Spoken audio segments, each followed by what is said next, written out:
ল নিয়ে তো অনেকেই পড়াশোনা করছেন, আইন সম্পর্কে অনেকেই ওয়াকিবহল, কিন্তু জানেন কি একজন সফল উকিল হতে গেলে আপনার জন্মছকে কী কম্বিনেশন থাকতে হবে, কোন কোন গ্রহ যোগসূত্র হলে তবেই আপনি একটা সুপ্রতিষ্ঠিত আইনজীবীতে বা দক্ষ আইনজীবীতে পরিণত হবেন বা প্রতিষ্ঠা পাবেন? জেনে নিন। আপনার জন্মছকে অবশ্যই বৃহস্পতির সাথে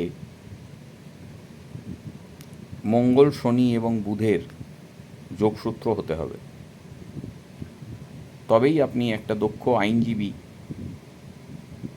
হিসেবে প্রতিষ্ঠা পাবেন বা নামযশ খ্যাতি পাবেন। এই কম্বিনেশন যদি না থাকে, এটা একত্রিত হয়েও হতে পারে, মানে একইভাবে বা একই রাশিতে অবস্থান করলেও তার ফল পাবেন, বা যদি ত্রিকোণভাবে অবস্থান করে সেটার ক্ষেত্রেও ফলাফল সমান পাবেন।